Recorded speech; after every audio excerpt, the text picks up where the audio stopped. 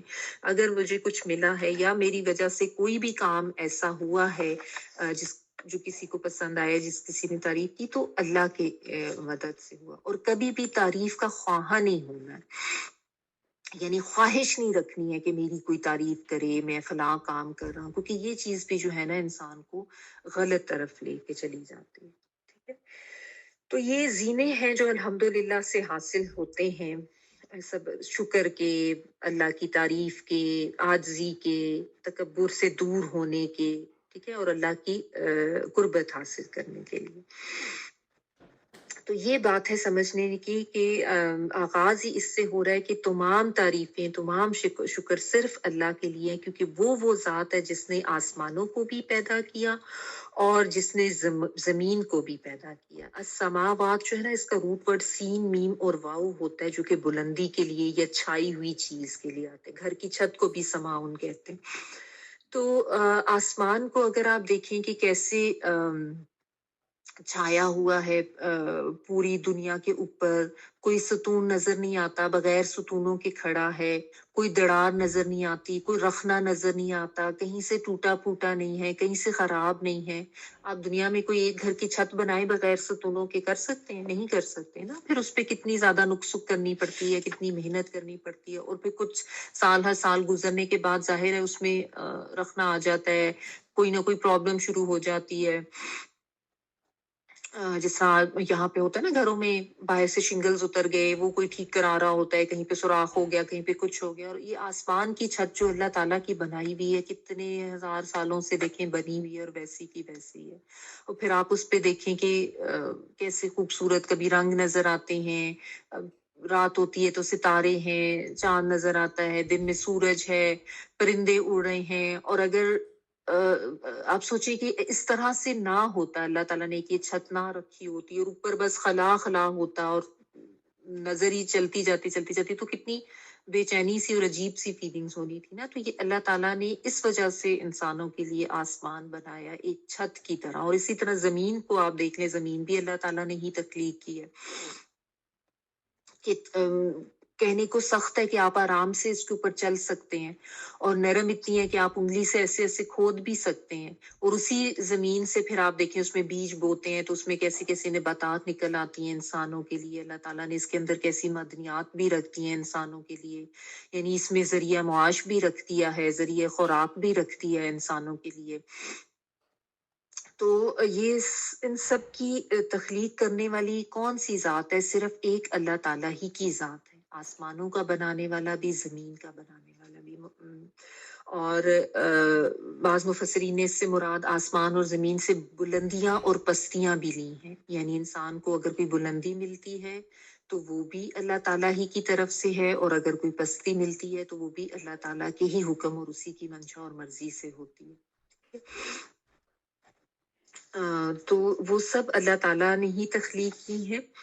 اور پھر ظلمات اور نور کے بارے میں بتایا کہ اندھیرے ہیں یا روشنی ہے، یہ سب بھی اللہ تعالیٰ ہی کی قدرت ہے۔ یعنی اس سے اگر آپ ظاہری معنی لے لیں کہ دن ہوتا ہے، رات ہوتی ہے، سورج نکلتا ہے، سورج غروب ہوتا ہے، تو ان سب کو کرنے والی کون سی ذات ہے؟ اللہ تعالیٰ نے یہ سارا نظام چلایا اور ہمیشہ سے چل رہا ہے، ہمیشہ سے ہوتا آیا ہے۔ تو یہ سورج کو بنانے والے بھی اللہ تعالیٰ ہی کی ذات ہے، اس کو کسی جگہ پہ اس کا غروب ہونا اور کہیں پہ اس کا طلوع ہونا، یہ سارا سلسلہ بھی ہمیشہ سے چل رہا ہے، ٹھیک ہے۔ تو یہ اندھیرے اور روشنی یہ سب بھی اللہ تعالیٰ ہی کی طرف سے بنائے ہوئے ہیں۔ اور جس طرح کے چونکہ قرآن مجید میں اکثر ظلمات جو ہے وہ گمراہیوں کے لیے آتا ہے، یا شرک کے اندھیرے، گمراہی کے اندھیرے، مایوسیوں کے اندھیرے، غم کے اندھیرے، یہ سارے جو ہے ان کے لیے بھی آتا ہے، اور اسی لیے پلورل آتا ہے کیونکہ یہ اندھیرے بہت سارے ہوتے ہیں۔ جبکہ جب نور کی بات آتی ہے تو نور چونکہ ایک ہی ہے، ہدایت کا نور، تو وہ صرف ایک یعنی سنگولر آتا ہے۔ تو اس لیے وَجَعَلَ الظُّلُمَاتِ وَالنُّورَ کہ اللہ تعالیٰ نے ہی بنائے ہیں اندھیرے بھی اور نور بھی، یعنی جو شخص ظاہر ہے اپنے لیے گمراہی کو پسند کرتا ہے اور وہ اسی طرف چلتا جاتا ہے تو اللہ تعالیٰ اس کے لیے وہی فیصلے کر دیتے ہیں، وہ انہی میں ڈوبا رہتا ہے۔ اور جو فطرت کو مسخ نہیں کرتا یا جو ضدی نہیں ہوتا اور ہٹ دھرم نہیں ہوتا اور وہ ہدایت کی طلب رکھتا ہے اور خیر پر ہوتا ہے، تو اللہ تعالیٰ اس کے لیے پھر ہدایت کا نور بھی لے آتے ہیں اور اس کو ہدایت بھی دے دیتے ہیں، ٹھیک ہے۔ تو یہ سب بھی اللہ تعالیٰ ہی کی مرضی سے ہوتا ہے۔ اور اس میں آپ دیکھیں کہ آسمان اور زمین کے لیے خلقہ کا ورڈ آیا ہے کیونکہ ان کا مادی وجود ہے، ٹھیک ہے۔ جبکہ ظلمات اور نور کے لیے جعلہ کا ورڈ آیا ہے کیونکہ ظلمات اور نور ظاہر ہے ان کا مادی وجود تو نہیں ہے، غیر مادی چیزیں ہیں، یعنی جن کو آپ مطلب ایسے دیکھ نہیں سکتے ہیں یا ٹچ بھی نہیں کر سکتے، مادی اور غیر مادی ہوتے ہیں۔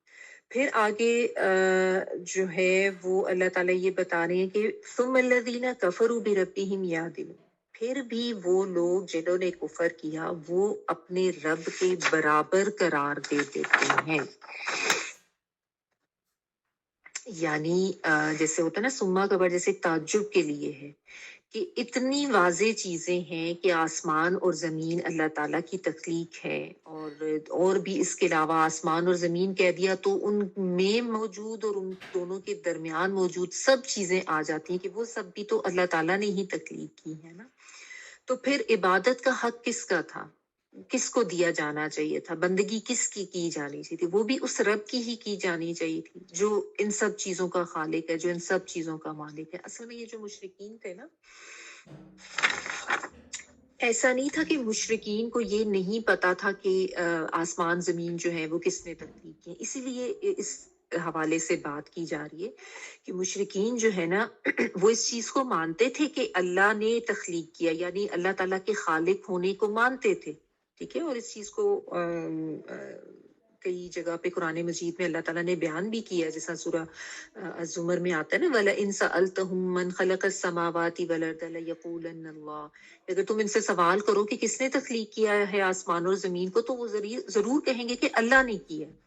یعنی یہ وہ کہتے تھے کہ ہاں اللہ نے تخلیق کیا آسمانوں اور زمین کو، یا جس طرح سورہ زخرف میں آتا ہے وَلَئِن سَأَلْتَهُم مَّن خَلَقَهُمْ لَيَقُولَنَّ اللَّهُ فَأَنَّىٰ يُؤْفَكُونَ، کہ اگر تم ان سے پوچھو کہ تمہیں کس نے تخلیق کیا تو بھی وہ یہی کہیں گے کہ اللہ نے تخلیق کیا، تو پھر کہاں سے پھیرے جاتے ہیں، ٹھیک ہے۔